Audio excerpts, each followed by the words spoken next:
Hey guys, Andrey Sokurec here with a good friend of mine, Jason Cramer. Jason is a long-time real estate investor and really successful entrepreneur. Jason, welcome to the show. Thanks, good to be here. So Jason, Thanks how for having me. long you been in real estate? So, over 27 years. Do you remember your first deal? I do.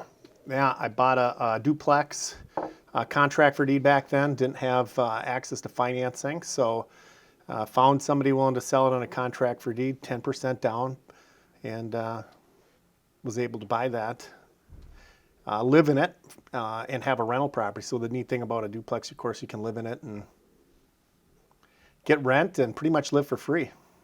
Awesome, awesome. So the podcast is Total Financial Awakening, Okay. where we're talking about three freedoms: freedom of time, money, relationships. And the reason why I invited you is it's based on what I know about you. You have all the three freedoms.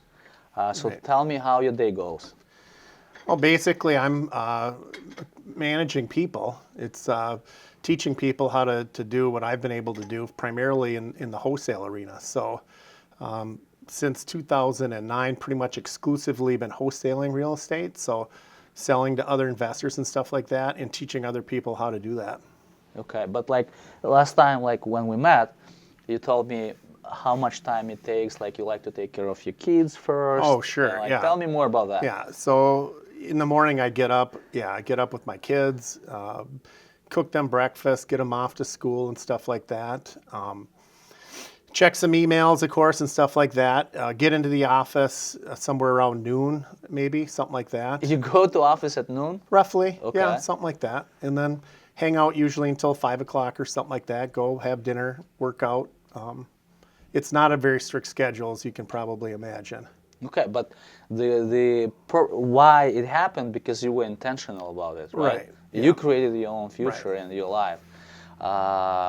So and through you, the only reason it was possible because you started investing in real estate, Right, yeah. So, Jason, walk us a little bit through your career, how it got developed. You've been in real estate for almost 28 years. Right, yeah. Right, so your first deal was in 92. 1992. Yep, Okay. yep. Well, basically, it's, I mean, the real estate market has gone up. We had a hiccup in 2007, but through 92 through like 2007, primarily just investing in single family houses and stuff like that. Rental portfolio, of course, that's passive income. That's income that you're making on a monthly basis and stuff like that. And in 2009, kind of exclusively focused on wholesaling.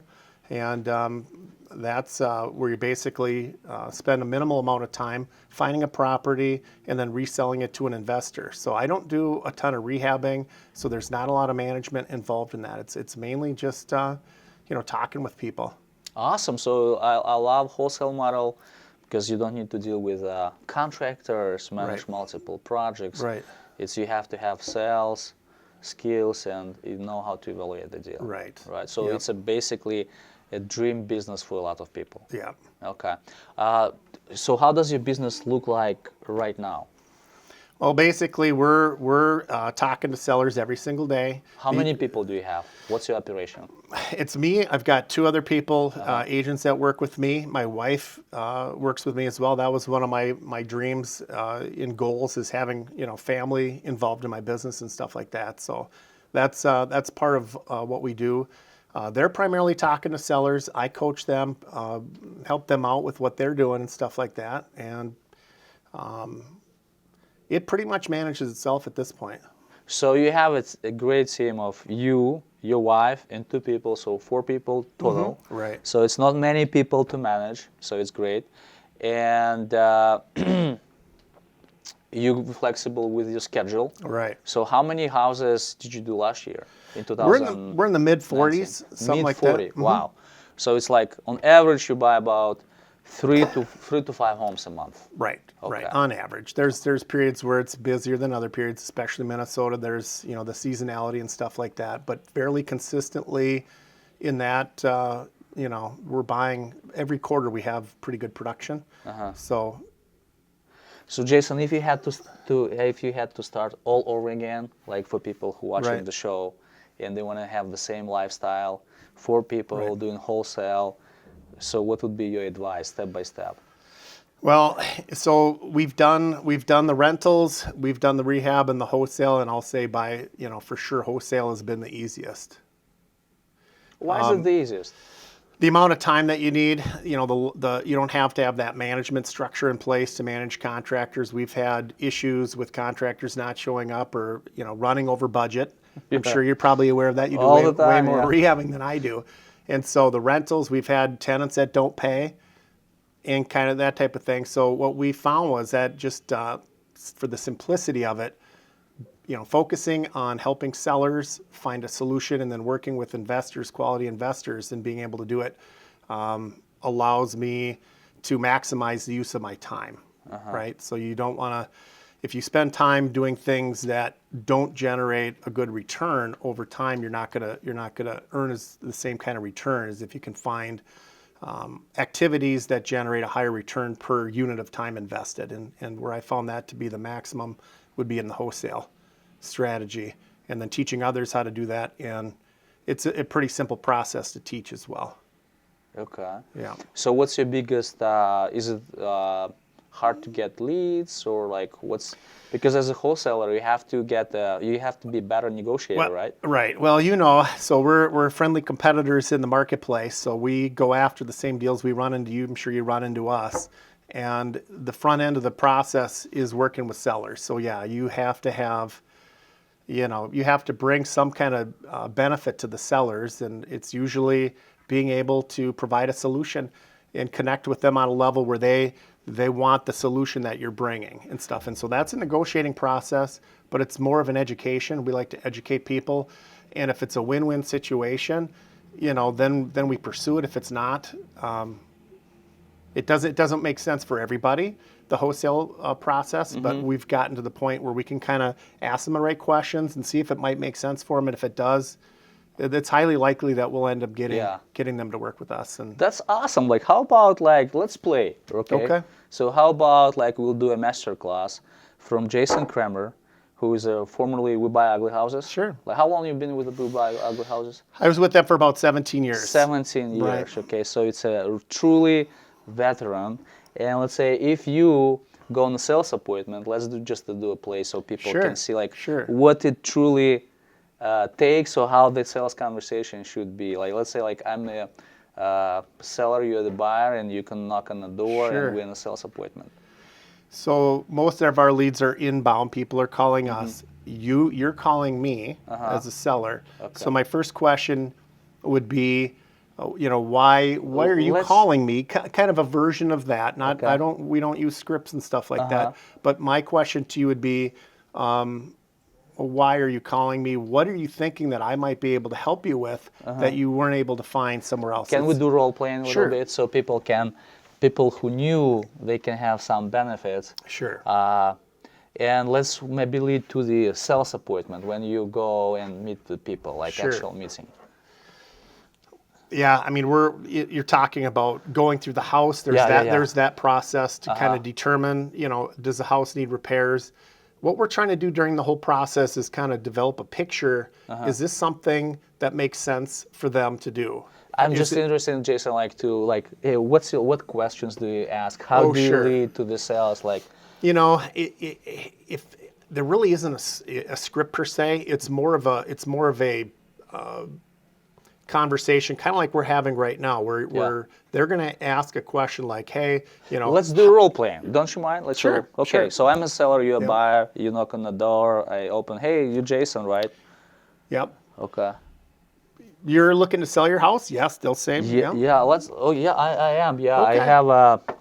I inherited the house. Okay. It's a pain in the ass.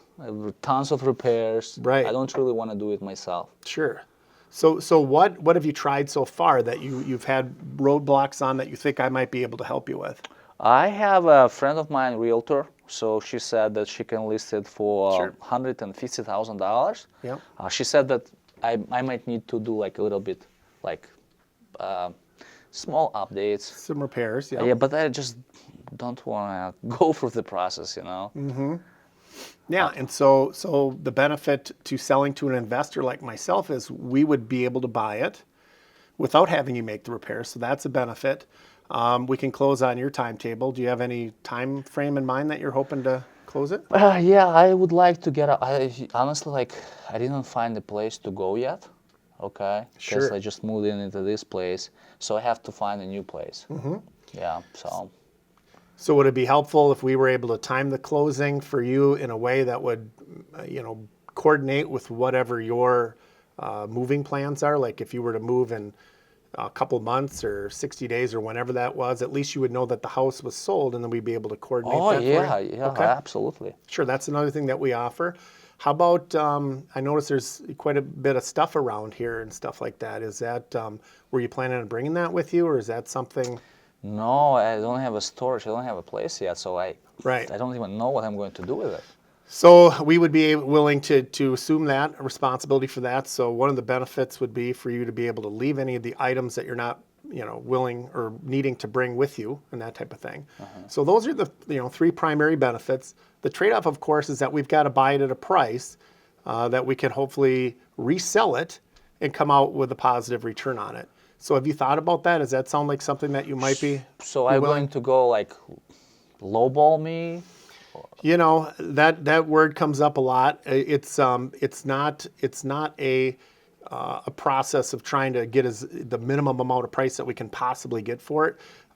It's basically a math formula. So when we're looking at houses, we'll try to determine what the ARV is, or what we call the after repaired value. We back out repairs, and we try to buy it at a price that we can make a reasonable return on it. If that makes sense, and it makes sense for you, then it's kind of what we call a win-win situation. If it doesn't make sense, that's perfectly fine too. But we're operating just on basically a math formula. So our offer would be based on that, and it's subjective. Some people think it's not a low ball. Some people are very happy with it. We get a ton of reviews. I've got stacks and stacks of customer reviews saying how happy people are and stuff like that. But it isn't for everybody. Okay. So what's your offer? So what I would do then is I'd go back in. I've seen the property now, so I can go back in. Typically what we'll do is take a look at the house, go back, crunch our numbers so that we're making sure that we can get you the best possible offer. So And probably by the end of the day, I would be Do you able need to pay any commissions, or are there any costs? Like, it's first time for me selling. So a that, house. yeah, we would basically cover your closing costs as well. When I give you a number later today, it's going to be net, unless you're past due on taxes or insurance or something like that, water bill, stuff like that. It'll be a net offer. So then there's no hidden fees or commissions or anything like that. Okay. Well, awesome. That was awesome. There you go. Yeah, really good. It's a low pressure. It's a Right. two-step process offer, Yeah. right? So you don't. Right. Do you always do that? Like, you don't give an offer on the spot, or like? We just found, that most people, we can, if they're looking for it, we certainly can do our homework in advance. But we found that the majority of the people would just appreciate not the hard sell type of situation. We're very low key, very casual. We're here to mainly find questions and see if it's a good fit. We're not going out to try and convince them that they need our services by any means. Most people aren't aware of exactly what it is that we do or how the process works. So I would say 90% of the job is education and building that rapport and that trust. As you can probably imagine, you're in the same situations a lot. And if it makes sense for them, then we move forward. And if Yeah. it doesn't, you know what, we can offer them free advice. Sometimes we'll refer, maybe listing it's a better option. So we'll actually refer them, to an agent. If there's other financial situations, a lot of times we'll get people that have questions about probate. We can refer them free resources and be a free resource for them. So the main thing is that they come out better from the exchange than they were, before they contacted us. And so that's what we feel is a long-term goal for our business, is to make sure everybody benefits, from that interchange. And then you build good rapport and goodwill in the marketplace. And Yeah, stuff and like that. it's a great philosophy. I like that, to serve the customer, to Right. make sure, because like we don't buy every house we walk in, right? Right. And it's just numbers game. Like Right. you talk Yep. to, Yep. I don't know, like how we close in right now, 8 leads to 1 purchase agreements, Okay. but we try to be upfront with people and Right. say, hey, like typically we buy houses that need repairs, Yep. because that's how we add value to the Right. property. Yep. But if a house in nice condition, we probably would advise them, or we have a report, do it yourself, so Yep. they have options. Right. So, and this is probably the mistakes that new people coming Right. into the industry, Right. they're thinking that they do something shady, Right. right? And they try to kind of, they're using like all the sales techniques, like hard sell, Right. and try Yeah. to kind of steal a house from Right. people. And they have, you can feel the sales breath, Yeah. right? Right. Yeah. And people like, hey, Right. I'm not comfortable. That's probably one of the biggest reasons why people not successful, Yep. right? Not I would enough, agree with that. Yeah. Not enough sales, and Right. too big pressure, Right. right? Right. Okay. So for people who are new Mm-hmm.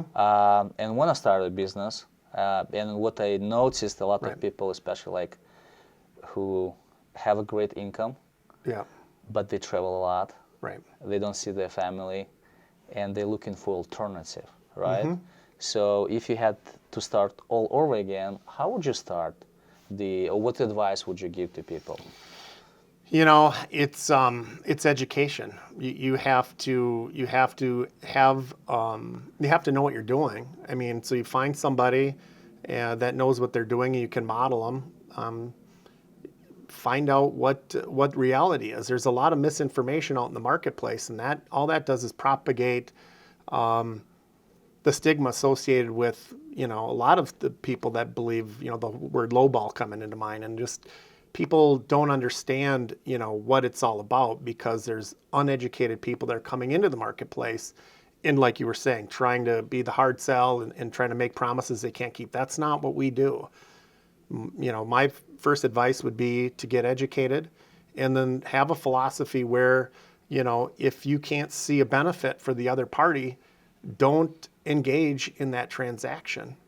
You know, it's just not, this business isn't about trying to, you know, get one over on somebody, or trying to, you know, steal their house or this or that. And then on the flip side, it's not about making promises that you can't keep. So we run into that a lot as well. The newbie type investors will come in and they'll say, I can give you this X amount of dollars, and there's no way. And so then the seller goes and feels like they're going to get that price, and then maybe you or I come in there and give them a, you know, a realistic price based on the formula that I was talking about before, and I know that that number won't work for an investor. And what happens is they go out, they try to shop the property to me, or shop it to you, for instance, and lo and behold, they can't get it done. So now they have to go back to the seller with their tail between their legs and drop the price to somewhere probably where it was when we came in there. But now they've wasted 30 or 60 days. They've tied up the property and stuff like that. That's what I would advise not to do.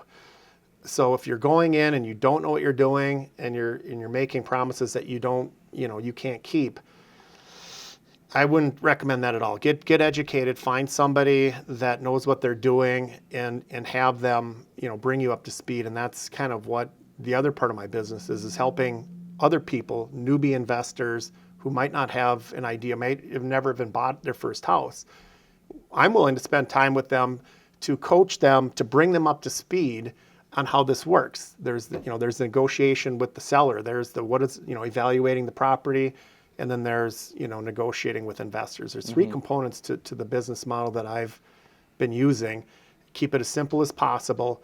But yeah, don't go out there and try to, fake it till you make it. That's usually a good way to destroy trust. And then once you destroy trust, you can never get it back. So by the way, like we talk about a little bit about the sales script, Right. but sometimes like when we do estimates or repairs, like run like inspection on the house, and we find hidden items or problems Sure. or challenges, like we have to go back and reduce the price. Like how do you approach that? So and this is what I teach my guys, and there's nothing wrong with that. There's nothing wrong with that at all, as long as you are open and honest and transparent about it on the front end.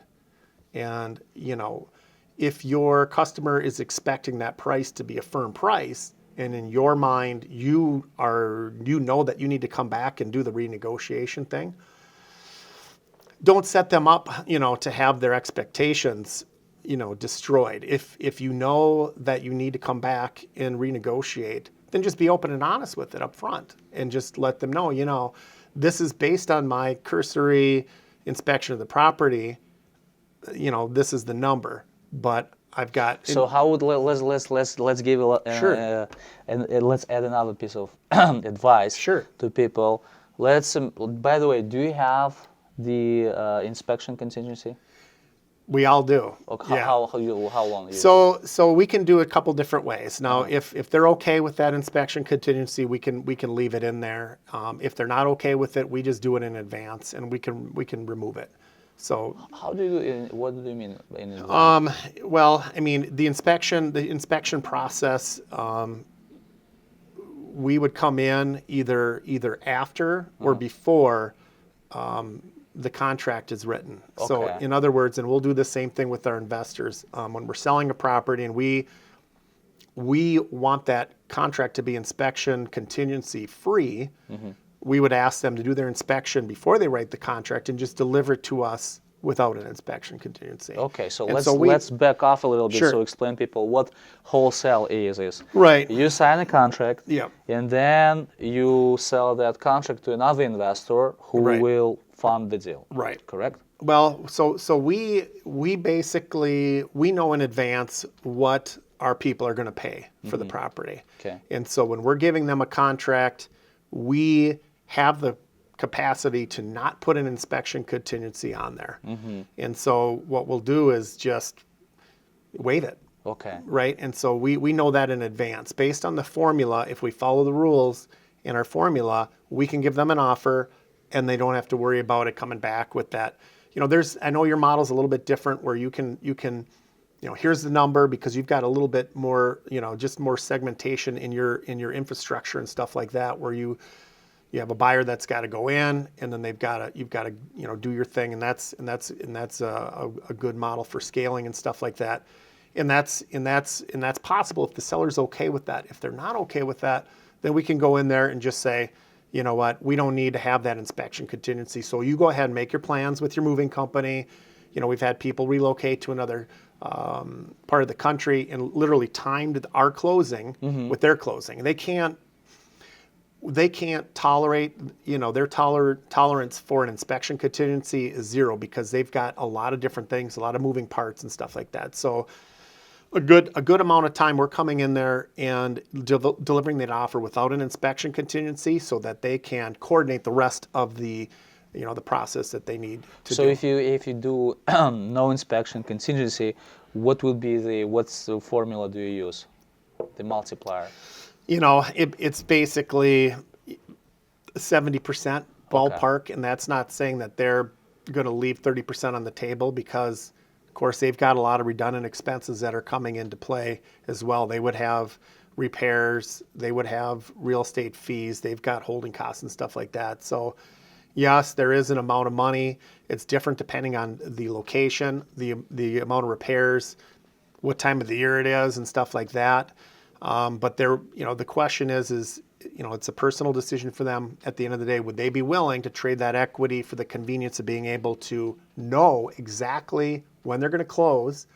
They can coordinate that closing perfectly. They know exactly the price they're going to get and walk away. And that certainty, to remove that uncertainty, is basically what we're offering. We're offering peace of mind. We're offering the certainty of knowing price, closing date. They don't have to lift a finger. There's potential liability. Maybe there's black mold in there and stuff like that. So we eliminate all of that.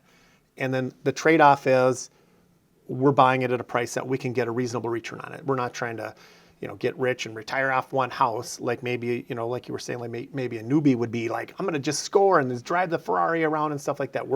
We've been doing this for over 18 years. And so 800 transactions later, and 5-star ratings and 5-star reviews and stuff like that. The only way to make this a long-term endeavor for an investor is to be open and honest and make sure it's a win-win situation, and just know what you're doing, and make sure that it's in the seller's best interest for them to work with you. And then Yeah, you'll so be fine. it's very, very important. Is you're not going to be rich on one deal. No. You have to do what's right for the customer. Absolutely. Because a lot Yep. of people like who want to learn about the business, they're really skeptical. Hey, do I need to like lowball people? No, like you're making an offer that makes Right. sense, and if you're transparent about it, you provide a service to people. Right, right. But we don't buy every house. If they don't want to buy it, like that's totally fine. They can do it themselves, right? Right, and it's going to take a while. There's a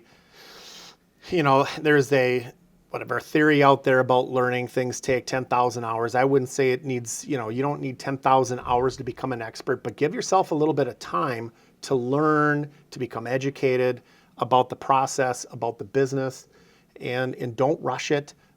Yeah, you'll make mistakes, but that's okay. The main thing that you don't want to do, though, is develop a reputation in the marketplace for being deceptive, being somebody who's doesn't have the integrity, that goes out and writes offers that they can't perform on and stuff like that. So that's that's different. You have to make sure, like you were saying, transparency.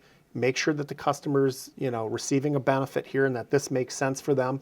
If somebody calls me and I know that their house is in perfect shape and they don't have any time constraints, I will tell them this isn't a good fit. You know what I mean? Be honest with them.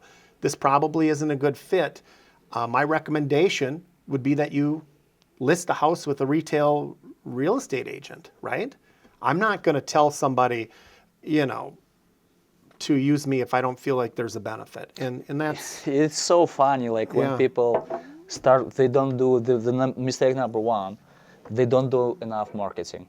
Right. Let's say they spend that money, $500 on marketing. Right. They got one call, and then they go on appointment to look at the perfect house in the perfect condition, and they use the same formula. Right. 70% ARV minus repairs, and then they lowball, Right. knowing that it's not the right choice for the seller. Right. Right from the beginning. Right. Right? Yeah. So, yeah, don't do that mistake. And then they get frustrated. Right. Right? Hey, like, I have to lowball the customer. No, you have to generate more leads and to Right. find someone who would be right fit. Yeah. Who It's going to benefit from the service that you're offering. Yeah. And that's they're out there. Obviously, you're proof of that. I'm proof of that we are benefiting people out in the marketplace from the services that we have offering over the long term. So just find the right fit. Yeah, if we have all the players like you, me, and we have a couple other great companies, we can change the way people perceive the companies. I believe that. From like people who Yeah. put signs and they running around and confuse the sellers, Right. and No, do low balls. I agree with that 100%. So Jason, how do you find the deal on a really bootstrap budget?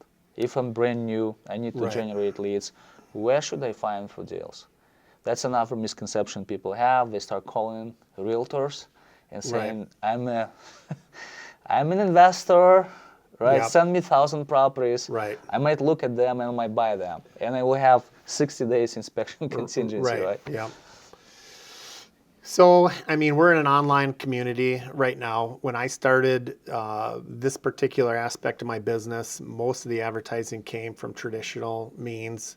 If you remember, Homevestors, our strategy was billboards, the We Buy Ugly Houses billboards, I'm sure you're familiar with. TV, which you guys are doing now as well for branding and that type of thing. Radio. What happened with the marketplace recently, let's say in the last 5 to 7 years or so, a lot of the leads come online and stuff like that, and it's not that expensive to generate online leads. And it's that's one of the sources that we have, whether it's Google, it's Bing, it's Craigslist, it's Facebook. There are plenty of sellers that are looking for help in those areas, and they raise their hand. They raise their hand and say, I have a situation. And if you're there and you shoot straight and you have skills that you're, helping them with, analyzing their situation, the property, and you'll find them. You can get them online typically. We don't do the bandit signs. I don't think you're doing what they call the bandit signs on the side of the road. We see them all the time. But it produces results. It does produce results. It's not one of our. I mean, we're trying to build credibility and trust, and it just doesn't seem to match, with what we do. But once somebody calls, even off of a bandit sign, if you put a bandit sign out there and you get a seller to call you and you treat them, well, and you do all the other things that we were talking about: transparency, honesty. See if you can, make it turns into a win-win situation. If they can benefit from what the service that you're offering, that's also a possibility as well. The main thing is it's not really where the lead comes from as much as how what you do with the lead once you get it. Okay, so if someone's brand new, people can go to the real estate seminar, read as many books as possible, right? And then try maybe Facebook, Bing, Google, and see on how many, if they can get any leads on a lower budget. But when they find a deal, how do they know that it's a deal at all? Well, two different ways. They can, and what we find is a lot of people coming to us after they've already, made the promises. They've already got the seller, excited about whatever the number is going to be in the terms and stuff like that. And then they would come to us and we do our analysis, which we've been doing the same analysis on thousands of leads over almost 2 decades. Our number it's not the same number. Now they can go back and they've got to kind of, like we were saying before, with the tail between the legs and that type of thing. The other thing that we're happy to do with people is just, work with them on the front end. I mean, we're not looking to try and, either, go around somebody's back or steal something. I work with the same people I've worked with for decades. You and I have worked, on deals together. Yeah, we just did a deal a month ago. Yeah, yeah. And so if you're working with people that are for real, that are long-term in the business, they're not going to try and go around your back and steal deals. And they'll help you. I mean, whether, I don't know if you would do the same thing, but we've had people come to us and we'll walk them through that process because we want them, like you were saying before, which I truly believe as well, is that through educating, the sellers, it'll basically create a bigger marketplace with more educated, sellers about, hey, this is what this selling to an investor is all about. And as, we get more people in the marketplace that are legitimately trying to help sellers out, that stigma that we run into every so often will go away and stuff like that. So I would say my number one advice would be, don't make commitments on stuff that you're not absolutely, certain about, and then bring somebody like myself into the equation and let us help you, through that process, develop that skill set so that you can go out into the marketplace and develop that trust and that, in that rapport where you're actually providing legitimate value to the sellers in the marketplace. So having a mentor, right? Right. Having them write it down.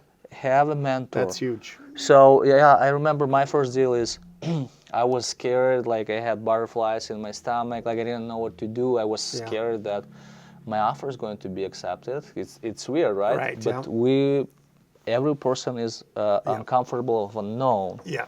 No one likes rejection, right? Yeah. And what helped me is I had a mentor. I called him, and he walked me through the process. So probably I was thinking, how can we help people to get started?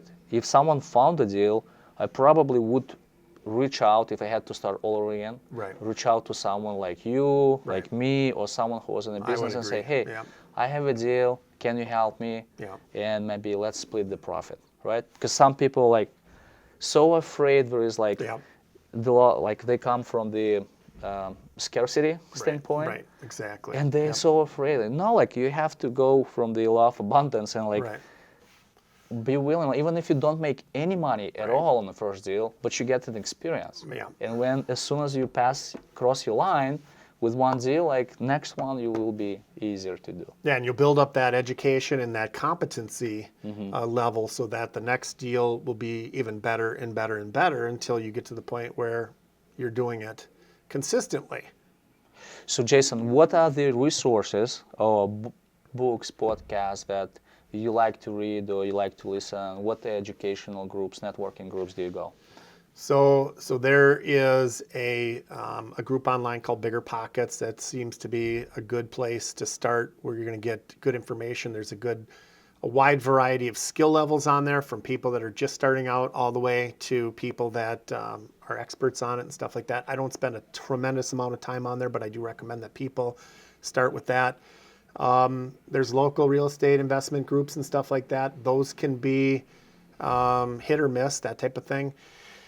But I would just recommend, finding somebody. The problem is that there's a lot of misinformation out there. So even if you go into a lot of these groups, you might get information that's not accurate and stuff like that.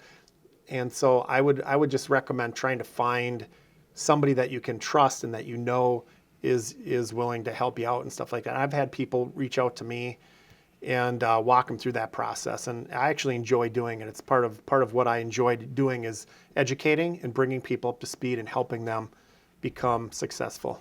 So Bigger Pockets, local events, and also be proactive and reach out to people so they can help. I would and people agree. love helping, right? Yeah. Because it's harder to say no when someone asking for help. Right. Right. Yeah. All right. So we also have a contest for people who kind of comments or ask questions. Sure. So what would be you willing to do for, let's say, want to randomly choose 3 people, and it should be something like you can maybe spend time with them, like, or go for lunch and bring them all together so they can learn from you. Right. So what can you do for them? I would say Let's say 1 hour of your time. Yeah, I mean, we could do something like that. A lunch date, something like that. I've had people that I've sat down with. Our office is based in New Hope, so somewhere in that general vicinity. Coffee or lunch, sit down, bring it questions, and just open book time. Rapid fire. Very transparent.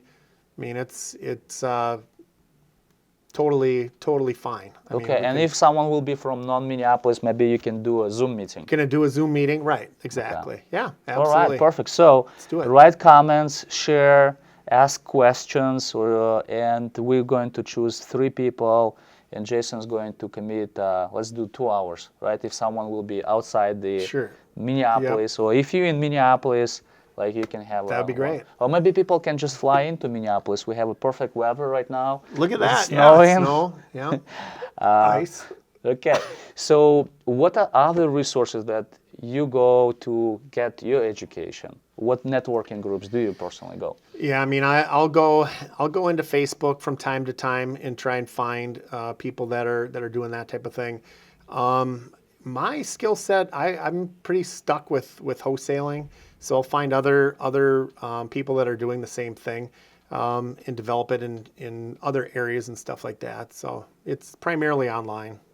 But you also, like you and me, we go to the same networking groups, right? Sure. So I know that you just joined Strategic Coach. Yeah, Strategic Coach, that's more general, probably not specific in real estate, but believe it or not, I would say, I think there was like 22 people there. I would say a quarter of the people that were there were in a real estate related industry.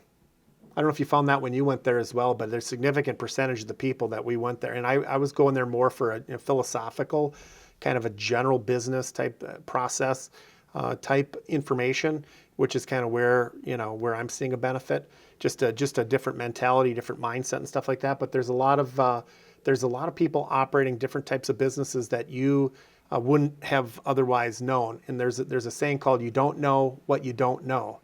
And the only way to become aware of stuff is to go out there, ask questions, find people that might be doing something that you want to do, and just ask questions, and you'll become aware of that, and that'll help you grow.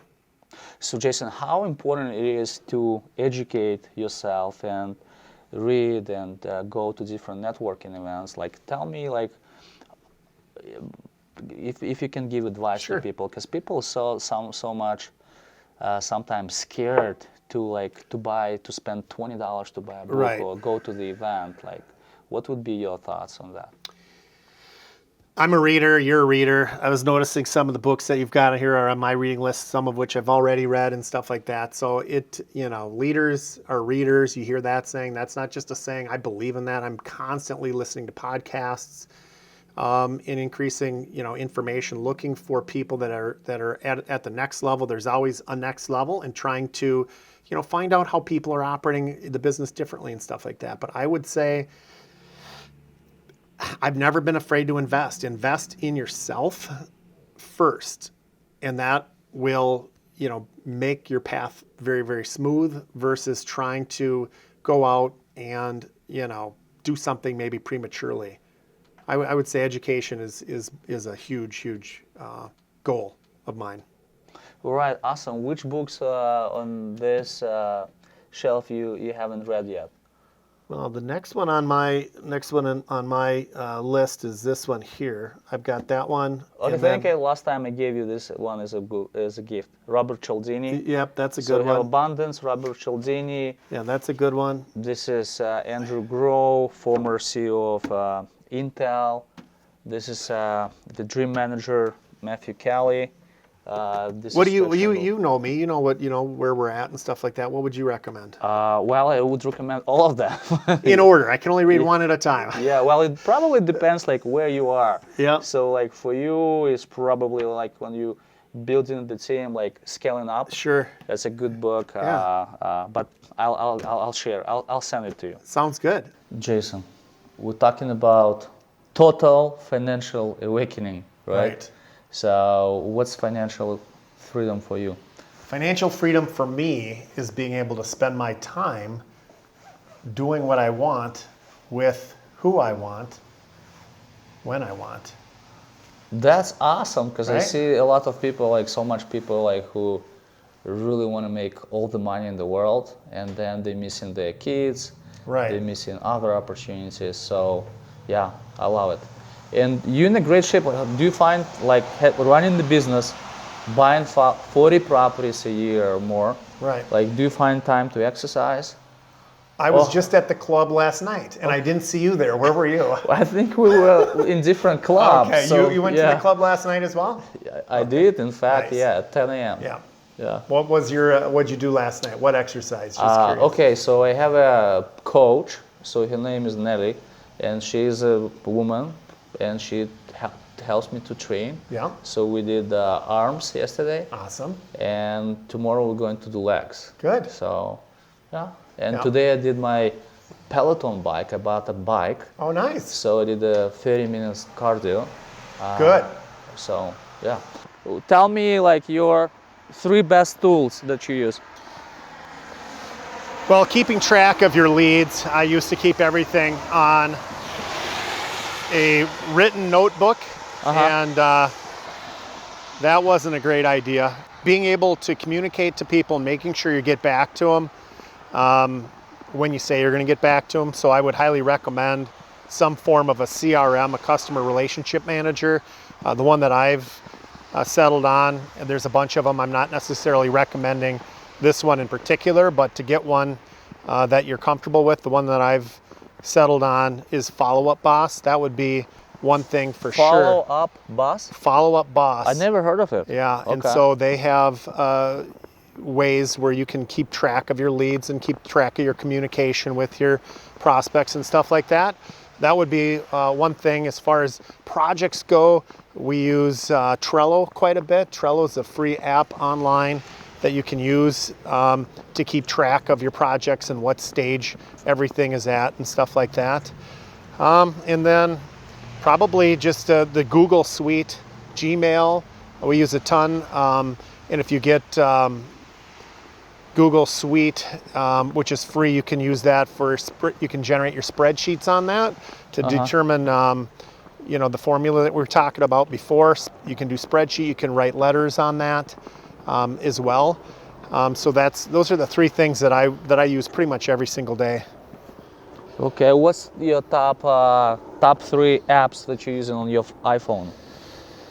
Do you have So iPhone or I've Android? got Android, but Okay. I was with iPhone for quite a while.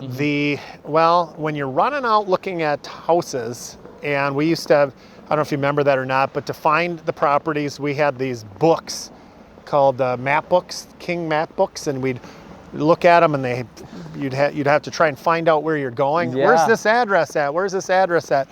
And so that went away maybe, I don't know, 5 years ago when GPS came out. But what I use every single day, what I use just to get here, for instance, is Waze, W-A-Z-E. Oh, I use in the same app. Yeah, Yeah. I've been using that for about 4 years now, and it's amazing. So if you're out looking at houses and you don't want to get lost, you would use Waze, for sure on that. A lot of the other apps that I'm using are for fitness and stuff like that. Yeah, tell me more about that. For fitness. My Fitness Pal. My Fitness Yep, Pal. I don't know if you're doing that, but I do, in fact, yeah. every time I should every friend time you. I start using that, I immediately lose 5 pounds. Okay. Within a week or two. So my Fitness Pal, I'm using that pretty consistently. And then what else do we have here? You're in a great shape, so tell me your fitness routine. So we're working out 3 to 5 times a week, doing cardio and strength training, similar to what you're doing. We started doing some juicing. I don't know if you juice or not, but we found a guy that did a documentary back in '99, and we do a reboot for 3 days a month, where we do a juice fast, completely resets your whole immune system, and then periodic fasting, intermittent fasting. So we basically will just eat, for a set time every day, and that resets your insulin levels and become more insulin sensitive and lose weight and stuff like that. So this is, obviously thought about this quite a bit, but fitness is a huge thing. What is all the money in the world if you lose your health and fitness, right? So yeah, intermittent fasting is very popular right now. It works. And intermittent fasting, keto diet, and for a lot of people, it's like they're looking for a magic pill. Hey, it's a lot of work. It's not a magic pill. Yeah. It's a lot of work. So to look like Jason, you have to work out 3 to 5 times a week, and do intermittent fasting. And what do you do for your mental health, for having a good state of mind? Well, I would highly recommend doing a morning routine. I mean, I've been doing that. I've been doing that for a couple of years now, and the main component of that is a gratitude exercise. Is just to be quiet, be still for a certain amount of time every morning, and focus on the things in your life that you're grateful for. And this is kind of a Tony Robbins thing, but again, it's something that I've done for a number of years, and it works really well. And if you put yourself into a state of gratitude, the fear and the anger and any of the other types of negative emotions kind of fizzle away. And it's a great way to start your day. You are able to see opportunities better when you're in a grateful mentality, grateful attitude versus, like you were saying, the abundance mentality versus scarcity. If you are constantly fearful and in a scarcity mentality, that's what's going to be kind of delivered into your life. I don't believe in the necessarily the secret situation, but there is this thing called selective perception. And if you perceive, if you start from a negative frame of mind, you'll start to see negativity and opportunities. You won't even really see them. And stuff like that. So if you start with a grateful mindset, an abundance mindset, opportunities, you'll be able to see them better and stuff like that. And I've noticed that it's been a huge help to start your day in a good mental state. Yeah, that's awesome. I've been doing this on and off for 10 years. And do you keep a journal, or where do you write it down? I've got an Evernote journal. Okay. It's electronic journal and stuff, but writing down your thought process and especially things that you're grateful for, it helps create that positivity, and it creates that your ability to see opportunities and capitalize on opportunities. Okay. Do you do something similar in the morning? I do, yeah. If I get up, I like to do before I bought a Peloton bike, I told you. Yep, yep. So I like to do 30 minutes cardio Right. before I put any food in my Yep. body. And I love that. And then I also I use, I write down gratitude, also what I'm grateful for, what are my wings, like if it's at the end of the day, what my wings are. So I write them down, and also I ask kids the same question. They say, hey, tell me your 5 wings. So it helps to build your confidence level. Right. Otherwise, life runs by, and Yeah. you always want to catch up, and you don't pay attention to what you already accomplished. Right. Right? Yep. You're in constant mode of chasing something. Right. Yeah. So what are your 3 top books that you would recommend? Again, a lot of these are fitness, Okay, well, yeah, you know, fitness is a related good and stuff topic. like that. Yeah. There is one that is called Lifespan. I mean, that's one I've got that I'm listening to right now. Books on business. So Life on Span is like, what's the book about? Well, nutrition. Nutrition. It's of course one We're of my. going to put a link below so people Yeah, can. so that's Lifespan. that's a good one. Let's see here. I'm trying to think the last couple of books. Let's see. Habits. Of highly successful people. Yeah, Habits of Highly Successful People. That's another good one. There are Atomic Habits is another one. So a lot of kind of the phase that I'm kind of looking at right now is creating certain behaviors that you can replicate automatically, so that you're creating a behavior without feeling that effort. Kind of like dieting, kind of like working out. If you're consistent with something, there's a theory over 66-day period that it becomes automatic. So Yeah. I've been studying that quite a bit about creating what kind of changes or outcomes do you want to see in your life. And so I'm in the middle of reading that book on habits, and then Habits of Highly Successful People, that type of thing. Yeah, I think Yeah. habits really can make a break a person, and people are Right. consistent in their habits. Let's say if you have an alcoholic, right? Or let's say if there's a liquor store, Right. and by 9 a.m. it doesn't really matter if it's raining, if it's snowing, if it's cold, you're going to see the same group of people by 9 a.m. Right. Right? Right. And at the same time, successful people, they exercising, they reading, they Yep. go to networking events. So yeah. So habits, it would be one of the kind of the topics that I'm focusing on right now, and those are the 3 books. Another topic that I want to ask you is shiny objects. We all entrepreneurs is really easy distracted, so I had to learn how to say no. I actually wrote down no, no, no on my calendar. Yeah. And we use traction, so if it's not on my traction list, I don't do the project. But what we see that with the info marketing, people Yeah. who want to learn how to real estate, and that new thing, shiny Right. object, Right. market it, and people start doing something, and then they want to learn about probate, and then auctions, and wholesale, and retail, and wholesale, and they jumping around. So what advice would you give to people who want to learn in real estate, but they're not sure which avenue to choose, Right. and they jumping around? Right. So book number 4, I guess, coming up is a book called Indistractable. And so, like you were saying, shiny object syndrome, everybody has it when they're in this, their entrepreneurial mindset. You've got ADD, adult ADD, attention deficit disorder, and stuff like that. And I've suffered from, similar situations as well. So the book that I found pretty helpful was a book called Indistractable. And the technique there would be to create, start with your values. I mean, why are you doing this? So don't worry about the what to do. Start with the why. Why are you doing this? Kind of like we were talking about before, spending time with your wife, spending time with your kids, working out. If that's what's valuable to you and you're not spending any time with it, you're going to feel kind of a disconnect.